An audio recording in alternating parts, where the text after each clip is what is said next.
Donc nous allons avoir deux communications qui vont concerner le XIIe siècle.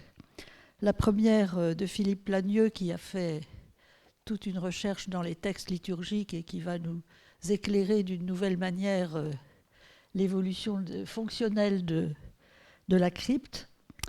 Et puis ensuite, une communication sur le vitrail de la Belverrière, qui concernera également le XIIe siècle. Donc je ne présente pas Philippe, soyons brefs. Soyons brefs, voilà.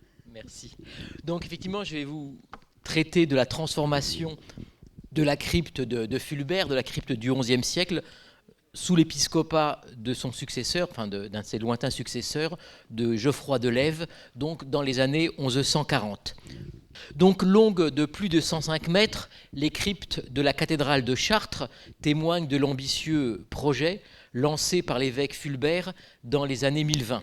Par leur ampleur hors du commun, elles constituent l'un des traits les plus originaux de l'édifice. Ce parti correspondrait à la double fonction du monument, célébration de la liturgie canoniale pour l'église de Plain-Pied et église des pèlerins venus adorer la Vierge pour la partie souterraine. Sans avoir à pénétrer dans l'église haute, les pèlerins pouvaient accéder à la partie principale de la crypte, donc le déambulatoire et les chapelles rayonnantes, par d'immenses couloirs accessibles au moyen de deux entrées disposées de part et d'autre, peut-être d'une tour occidentale, puisqu'on ne connaît pas bien le dispositif d'entrée du XIe siècle. Mais l'analyse des sources vient infirmer l'idée d'un pèlerinage marial dans la crypte du XIe siècle. La fierté des Chartrains reposait sur la possession d'une relique insigne, une chemise de la Vierge, dont on précisa ensuite que Marie l'aurait portée au moment de l'enfantement. Les circonstances et la date de son arrivée à Chartres ne sont pas connues avec certitude. Les premières attestations avérées de la Sainte Chemise se trouvent dans le nécrologe de la cathédrale et remontent à la fin du Xe siècle, date à laquelle un certain Teudon, on en a parlé déjà ce matin, réalisa ce que les sources désignent sous le nom de Sainte Chasse, afin d'y placer la prestigieuse étoffe. Une gravure réalisée par Nicolas Larmecin en 1699 représente effectivement cette Sainte Chasse, la chasse réalisée donc par Teudon à la fin du Xe siècle. Donc, durant l'époque romane, la Sainte Chasse se trouvait dans le sanctuaire de l'église supérieure, à proximité de l'autel. La version latine des miracles de Notre-Dame de Chartres, rédigée au début du XIIIe siècle, et celle en français composée par Jean Le Marchand avant 1262, rapporte que la Sainte Chemise fut sauvée des flammes lors de l'incendie de 1194, des religieux l'ayant descendue dans la crypte. La chemise de la Vierge a donc été déposée là occasionnellement pour la protéger. Par ailleurs, les sources ne relèvent aucune attestation d'un pèlerinage marial pour le XIe siècle dans la crypte. Les dons des fidèles se portaient uniquement sur la tunique et nous ne trouvons aucune mention d'une statue lui étant associée. Alors il est plus difficile de déterminer dans ces conditions l'usage de la crypte pour le XIe siècle en raison du peu de sources liturgiques conservées pour cette époque. Nous disposons toutefois d'un calendrier et de deux ordinaires à l'usage de la cathédrale, copiés dans un manuscrit provenant de l'Hôtel-Dieu de Châteaudun, tous les trois contemporains et datés après 1152, puisqu'y figure de la première main l'obit de l'évêque Thibaut IV de Blois, qui meurt en 1152, et de Thibaut IV de Blois, et avant 1164, date du décès de l'évêque de Chartres. Donc voilà, c'est dans ces années 1150 à peu près qu'ont dû être réalisés ces documents liturgiques. Ces deux ordinaires, mêlant à la fois le sanctoral et le temporal, fonctionnent pour l'essentiel avec l'édifice de Fulbert. Donc, disons déjà qu'à l'époque romane, la crypte servait en réalité de cadre pour le rituel de la cathédrale, notamment processionnaire. Il n'est pas possible de prendre en compte la liste complète des autels.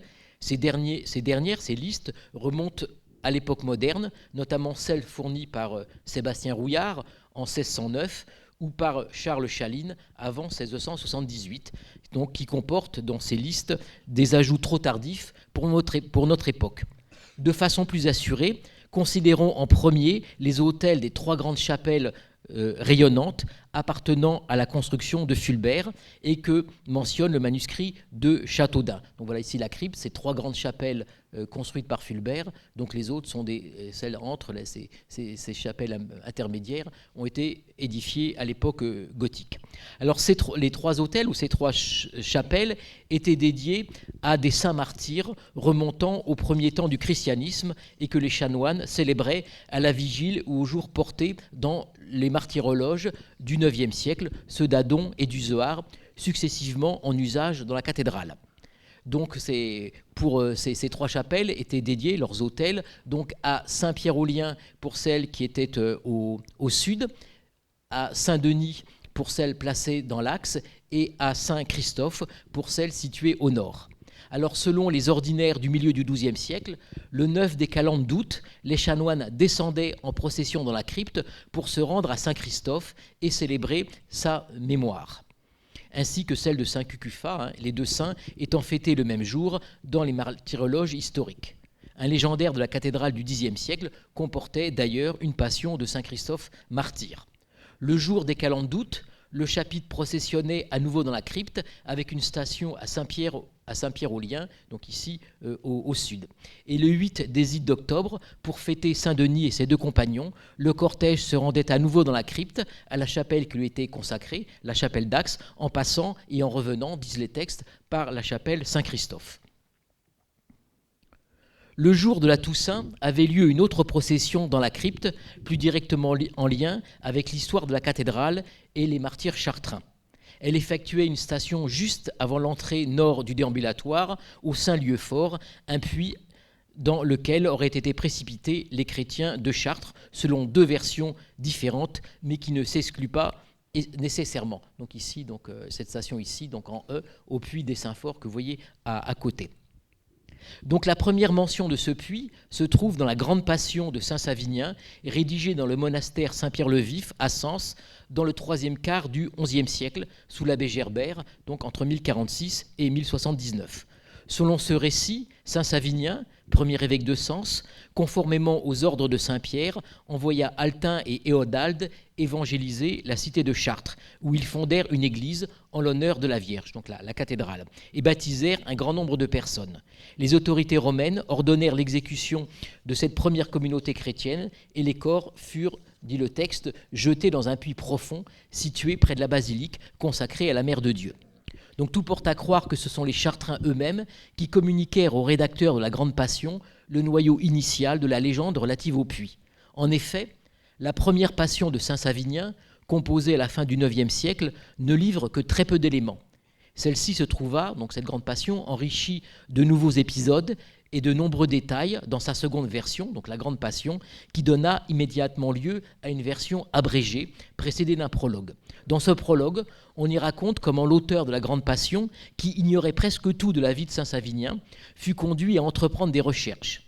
Donc seuls les Chartrains avaient pu le renseigner sur l'existence de ce puits dans lequel les corps des premiers chrétiens de la ville auraient été précipités, mais sans être encore associés à la vie de saint Savinien, qui est là une pure forgerie sénonaise.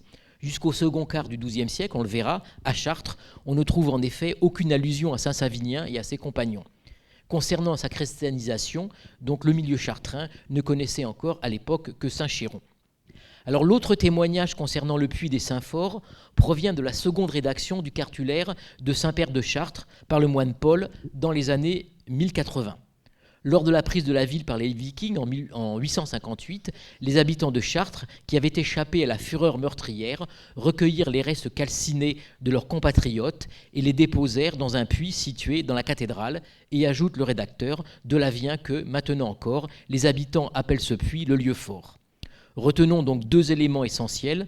Le puits était associé aux martyrs chartrains, victimes des païens, romains ou normands, selon les versions, et les textes attestent de son existence dans la seconde moitié du XIe siècle. Donc selon toute probabilité, la procession qui s'y rendait le jour de la Toussaint doit remonter à l'époque romane, sinon à celle de Fulbert lui-même. Par ailleurs, le puits trouve naturellement sa place dans le groupe des trois chapelles rayonnantes dédiées aux premiers martyrs chrétiens ayant vécu à l'époque du Christ. Vous voyez, on associait donc les premiers martyrs chrétiens dans ces chapelles aux premiers martyrs chartrains, donc précipités dans le puits. À la vigile de la Saint-Jean-Baptiste, le cortège des chanoines processionnait cette fois dans le couloir sud de la crypte, désigné sous le nom de Christ Saint-Jean, là où se trouvaient les fonds baptismaux, donc on les voit ici, et donc leur emplacement ici sur le plan de la fin du XVIIe siècle, donc près de la tour sud. La crypte servait plus encore pour les célébrations du temporal lors du cycle pascal. À proximité immédiate de la cathédrale, au nord du chevet, dans la cour de l'ancien palais épiscopal, il existait un sanctuaire dédié aux premiers martyrs chrétiens, Saint Serge et Saint Bacchus, remontant au Moyen-Âge, donc ici en 15 sur le plan, donc au nord du chevet de la cathédrale. Donc ce sanctuaire dédié aux premiers martyrs chrétiens, Saint Serge et Saint Bacchus, qui remontait au Moyen-Âge, et cette chapelle était desservie par les chanoines. La passion des deux saints orientaux figurait d'ailleurs dans le légendaire du Xe siècle. Et donc le mercredi des Cendres, une procession se rendait à la chapelle Saint-Serge et Saint-Bac et revenait dans la cathédrale en passant justement par les cryptes. Le samedi saint, à la messe solennelle de Pâques, puis le jeudi saint après Pâques, et une dernière fois à la vigile de la Pentecôte, la procession descendait dans la crypte Saint-Jean et effectuait une station aux fonds baptismaux, avec une bénédiction le samedi saint et la vigile de la Pentecôte. Et à ce moment-là, on procédait éventuellement à des baptêmes. Donc durant la semaine après Pâques, les chanoines allaient trouver l'évêque et durant les vêpres, plusieurs processions visitaient les fonts baptismaux ainsi que le crucifix à l'entrée du chœur dans l'église haute. Donc ces vêpres sont une adaptation de celles célébrées par le pape au Latran au moment de Pâques, avec une station au baptistère constantinien et à l'oratoire de la Croix. Donc que conclure déjà sur la fonction de la crypte au XIe siècle ? Eh bien, celle-ci n'était en rien réservée aux pèlerins, mais au même titre que l'Église supérieure, elle servait aux cérémonies du sanctoral et du temporal, sans la participation d'ailleurs des fidèles. Donc nous l'avons vu, les fonts baptismaux mentionnés à plusieurs reprises dans les deux ordinaires des années 1150 constituaient l'une des principales stations pour les processions pascales.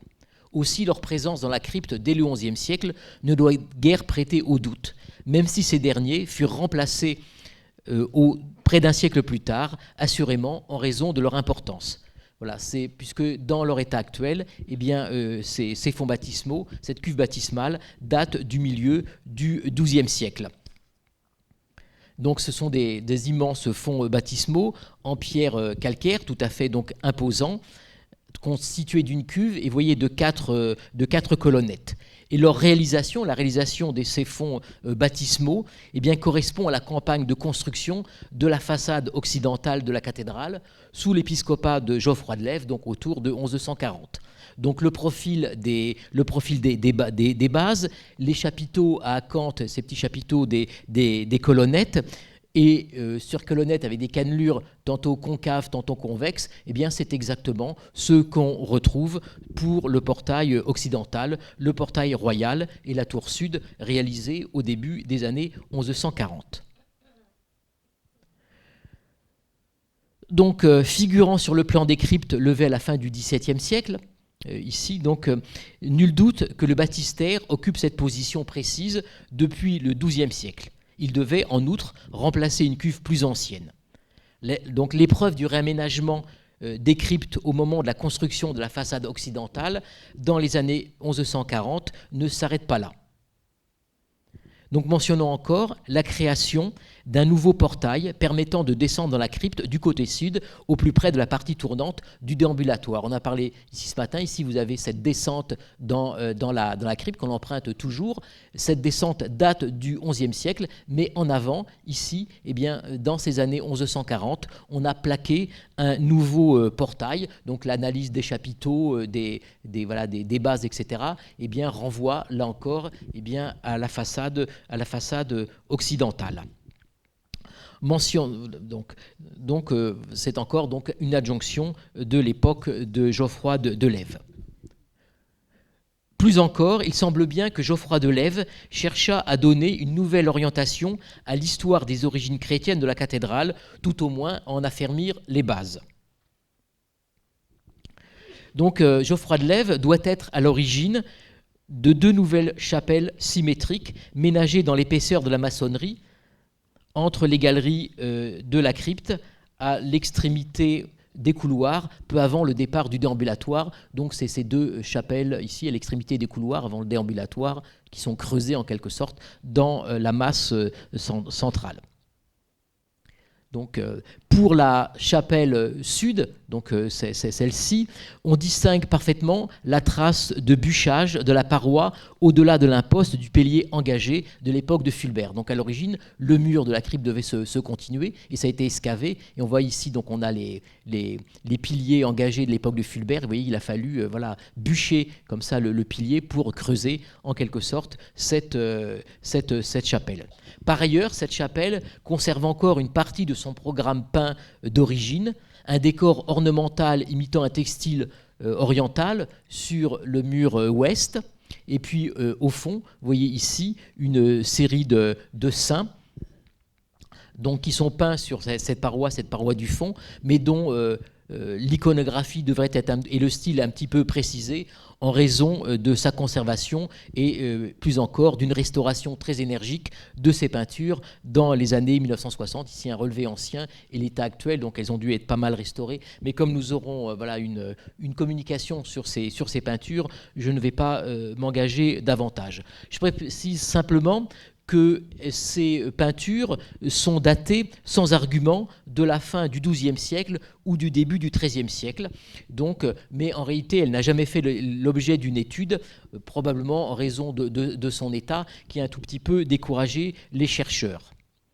Même en tenant compte de restauration, eh bien, ces peintures appartiennent en réalité au même courant stylistique que le portail royal. Ici, je vous montre donc au centre un des Saint-Pierre, une de ces figures peintes dans cette chapelle. Ici, une des statues colonnes, et à côté, voilà, une enluminure, bien sûr grossie. Donc, c'est réalisé à Chartres en 1140. C'est une Bible peinte à Chartres et qui a été donnée à l'abbaye de Saint-Denis. Elle est conservée maintenant à la bibliothèque nationale. Et donc, on a 2 œuvres sûres autour de 1140, cette Bible et la statue colonne, et ce Saint-Pierre de la peinture appartient en réalité au même style. Donc, vous voyez des personnages au canon allongé, vêtus d'un premier vêtement assez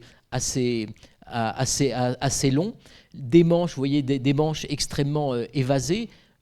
Et voilà. Ensuite, ils ont un second vêtement, une toge, voilà, qui est une sorte de toge un peu plus courte, que le bras remonte, et le bras, à chaque fois, la remonte, vous voyez, en une grande échancrure triangulaire. Par ailleurs, ces personnages, à chaque fois, semblent un petit peu en appui sur une jambe. Vous voyez toujours une partie de la jambe avec un drapé un peu plus lâche, voilà, qui moule en quelque sorte par enveloppement la jambe, et le reste est occupé, alors, par contraste, par des tout petits plis qui viennent zébrer, strier l'étoffe.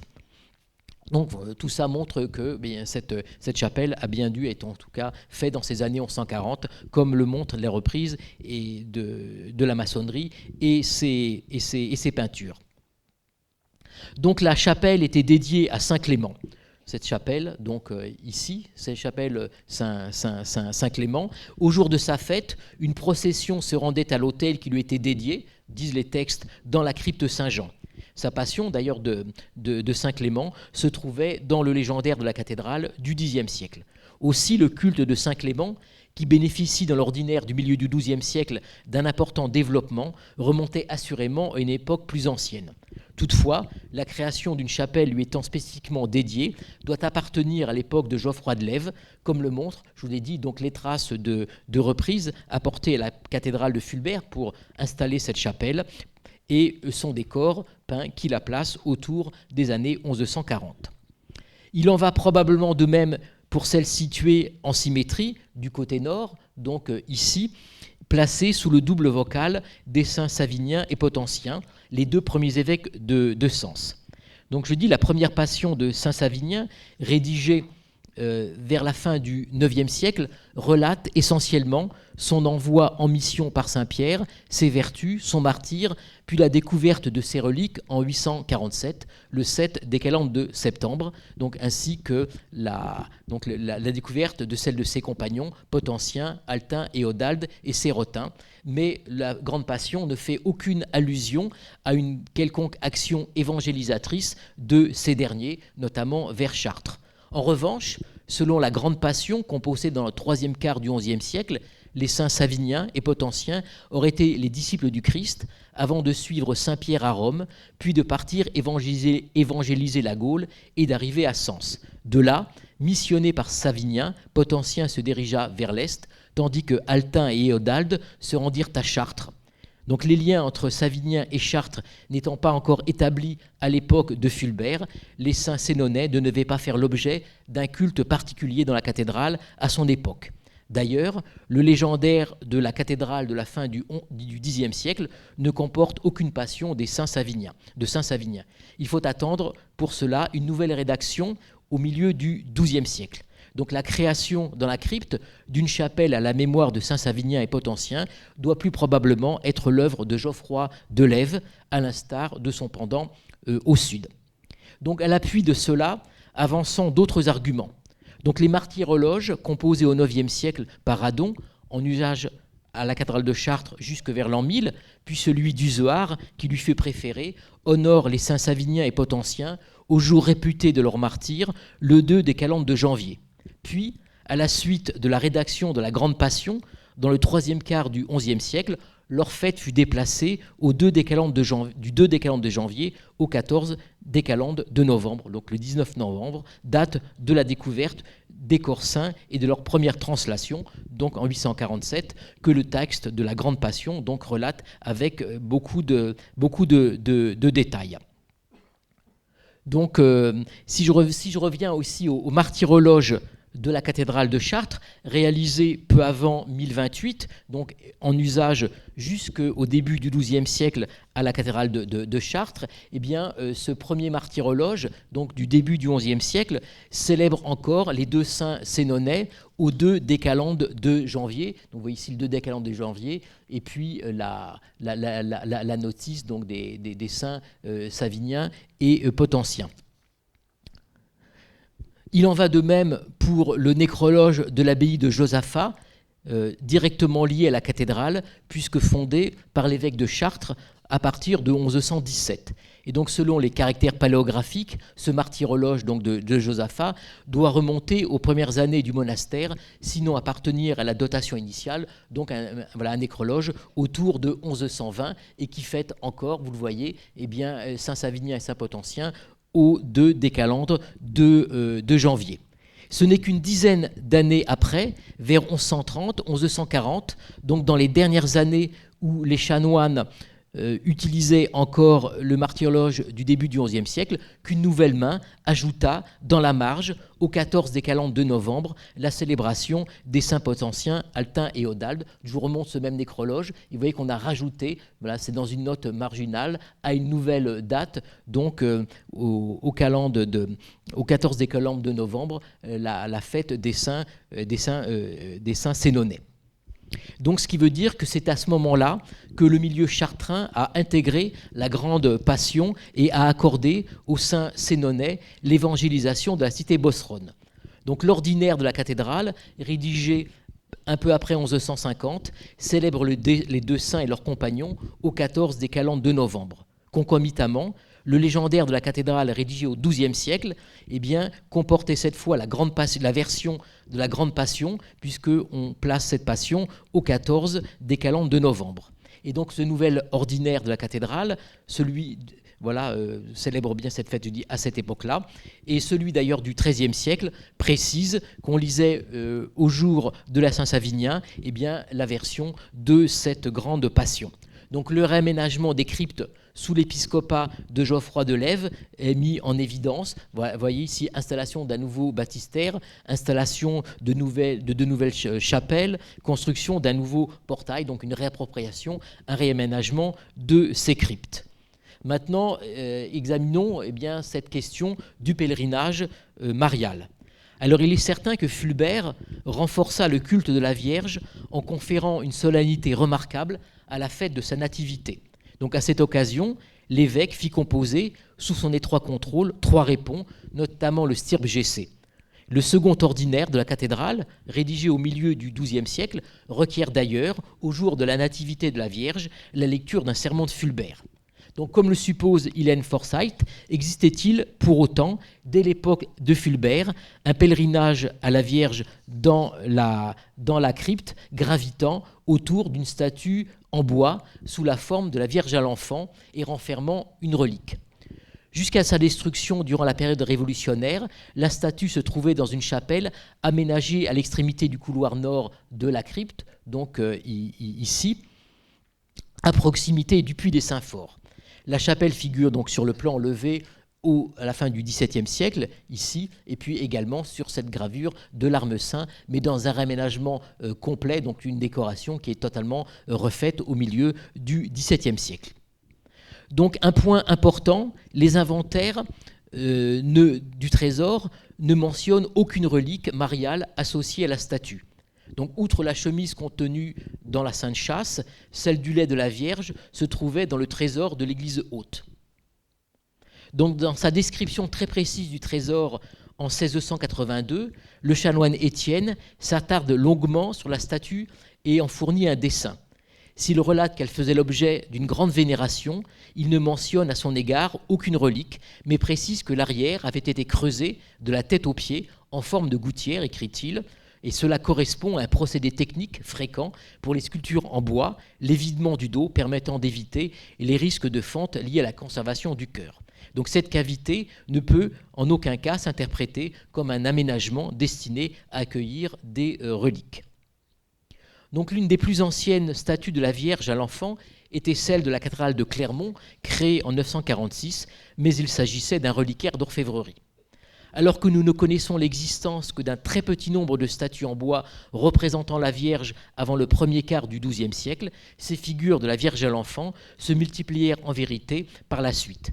L'une des plus anciennes que l'on connaisse étant celle en provenance de Saint-Martin-des-Champs à Paris, vers 1135 et 1140, et je vous la montre, et dont le dos était également évidé. Alors malgré sa disparition, nous pouvons nous faire une idée relativement précise de la statue de la Vierge à l'Enfant chartraine, donc notamment à travers des représentations du XVIIe siècle. Une copie donc provenant du Carmel de Chartres est désormais présentée dans le trésor de la cathédrale, ainsi que des vignettes gravées pour les pèlerins. Alors, outre que la Madone chartraine ne présente aucun trait caractérisant la sculpture du début du XIe siècle, mais s'inscrit dans une typologie qui se répand véritablement vers le milieu du XIIe siècle, son style, autant qu'on puisse en juger, évoque surtout la production des années 1140-1150 par son drapé constitué de nombreux plis retombant verticalement ou parfois en V emboîtés. Alors si la chronique chartraine composée en 1389 contient le témoignage textuel le plus ancien de cette Vierge, nous en possédons une représentation peinte bien antérieure et remontant aux premières années du XIIIe siècle, placée dans la crypte justement à l'entrée de la chapelle Notre-Dame de Souterre. C'est là que les restaurateurs mirent au jour, en 1975, une peinture murale de la Vierge à l'Enfant, représentée à l'intérieur d'une niche, à la manière d'une statue posée sur un autel, figurant sans guère de doute la Madone chartraine.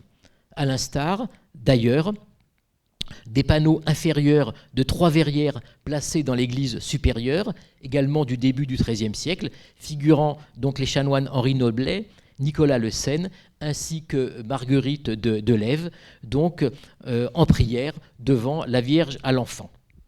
Alors, pour nous résumer, d'une part, la statue de Notre-Dame de Souterre ne contenait pas de reliques, et d'autre part, antérieure à 1200 environ, elle paraît bien appartenir typologiquement au groupe des Vierges à l'Enfant du XIIe siècle. Par conséquent, il y a tout lieu de penser que cette Vierge devait constituer la pierre angulaire du réaménagement des cryptes sous l'épiscopat de Geoffroy de Lèves, d'autant qu'il n'existait pas de chapelle mariale dans la cathédrale de Fulbert, ni dans la crypte, ni dans l'église supérieure, comme en témoigne l'ordinaire conservé à Châteaudun. Donc, à la suite de l'incendie qui consuma une grande partie des édifices de la ville en 1134, l'évêque et les chanoines décidèrent de doter la cathédrale du XIe siècle d'une nouvelle façade à 2 tours encadrant le triple portail à statue colonne. Donc les travaux débutèrent peu après 1134 pour la tour nord, puis vers 1140 pour celle du sud et le portail royal qui lui est lié. Une des fonctions de ce front occidental consistait en la proclamation grandiose de la gloire du Christ. Les 2 tours permettaient également de monumentaliser l'entrée des cryptes, puisque ces 2 tours elles sont posées sur l'entrée des cryptes. Donc probablement dans le but de donner une nouvelle impulsion aux célébrations cultuelles qui s'y déroulaient, et plus probablement encore y développer la dévotion mariale dans un lieu spécifique. Nous avons déjà relevé certains éléments liés donc au réaménagement de la crypte au moment où s'élevait la façade, comme le petit portail sud, les fonts baptismaux, les chapelles Saint-Clément et Saint-Savinien et Potentien. Alors qu'en est-il justement de ce culte marial, de ce pèlerinage marial dans la crypte? Donc la plus ancienne mention de malades se rendant à Chartres afin de prier la Vierge pour être soignés de l'ergotisme remonte à 1132, à l'occasion de la translation des reliques de Saint-Germer dans l'abbaye éponyme du Beauvaisis. C'est également à ce moment-là que la propre guérison de Fulbert entre en scène avec la constitution de sa légende. Le premier éloge funèbre de l'évêque, composé au moment de sa mort en 1028, n'évoque ni Marie, ni un quelconque miracle à son égard. Une nouvelle épitaphe, composée après l'incendie de 1134, insiste cette fois sur la diffusion du culte marial par Fulbert, ainsi que sur sa guérison miraculeuse. Atteint de l'ergotisme, il dut son rétablissement à la Vierge qui lui administra de son lait. C'est elle qui a calmé le feu qui ravageait ton visage et guéri de son lait tes membres malades. Dans son Histoire des rois d'Angleterre, dont la version définitive date de 1134, Guillaume de Malmesbury évoque la dévotion de Fulbert pour la Vierge et signale à cette occasion le miracle de la lactation de Fulbert. Peut-être d'ailleurs c'est sa première occurrence. À son tour, vers le milieu du XIIIe siècle, Jean le Marchand rapporte plusieurs miracles ayant trait à l'ergotisme et à l'intercession de Fulbert. De Marie. Au passage, donc, il ne manque pas de célébrer la mémoire de Fulbert. Son recueil commence par le récit d'une femme nommée Gondrée, atteinte de ce mal, qui se rendit à Chartres et, selon l'habitude, dit le texte, resta 9 jours dans la crypte pour attendre soit la mort, soit la guérison. La chronique chartraine de 1389 précise même qu'un hôpital se trouvait dans la crypte, dénommé Saint-Lieu-Fort, donc à proximité de Notre-Dame de Sauterre, où affluaient les malades atteints de l'ergotisme, soit pour être guéris au terme de 9 jours, soit mourir avant. Il résulte de tout cela que l'organisation d'un pèlerinage de malades se rendant dans la crypte pour supplier la Vierge alla de pair avec la propagation d'un récit sur la guérison miraculeuse de Fulbert. Cette dévotion ne peut donc avoir existé qu'à partir des années 1130 sous l'épiscopat de Geoffroy de Lèves. Plus intéressant pour notre propos, les 8 fragments de stuc retrouvés en remploi dans la maçonnerie de la crypte lors d'un nettoyage effectué en 1975-1976. Leur décor, à base de petites palmettes dérivées de l'acanthe, offre des affinités frappantes avec la sculpture du portail royal et le petit portail sud de la crypte, ainsi que la cuve baptismale. Ces éléments de stuc, datables des années 1140, proviennent plus précisément de la démolition d'une cloison lors du réaménagement de la chapelle Notre-Dame de Sauterre. Donc ces stucs du XIIe siècle avaient été réutilisés dans une cloison pour réaménager au XVIIe cette chapelle de Notre-Dame de Sauterre, et c'est dans cette démolition qu'on a récupéré ces éléments de stuc. Et donc ces éléments de stuc devaient appartenir au décor primitif de la chapelle afin de mettre en valeur la statue de la Vierge. Donc avec l'invention du miracle de la lactation, Fulbert servit à promouvoir le culte marial dont Geoffroy de Lèves fut à son tour un ardent promoteur, marchant dans les pas de son illustre prédécesseur. Lorsque le moine clunisien Gauthier rédigea un livre consacré au miracle de la Vierge en 1141, il reconnut une dette particulière envers Geoffroy de Lèves qui, écrit-il, les lui raconta. Le premier miracle relate d'ailleurs la guérison d'une femme atteinte de l'ergotisme. Constatons encore que la Vierge, sous la forme de cette Vierge à l'enfant, occupe une place importante dans la cathédrale sous l'épiscopat de Geoffroy de Lèves. Donc d'abord Notre-Dame de la Belverrière, on en parlera tout à l'heure, qui doit avoir été installée sous son épiscopat.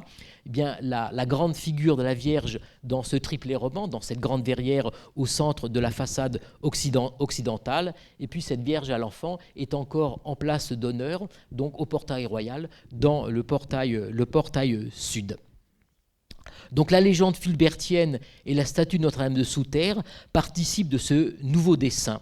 Relever les traces laissées par le réaménagement structurel, décoratif et liturgique entrepris dans la crypte permet de mettre en lumière une opération de réappropriation de cet espace afin de donner une nouvelle orientation au culte marial, d'exalter les origines du christianisme chartrain et de glorifier la mémoire de Fulbert.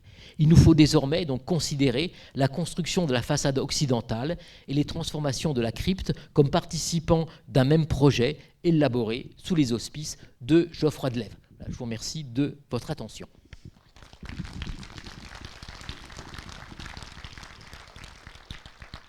Je remercie Philippe Plagneux de cette belle démonstration, menée avec brio.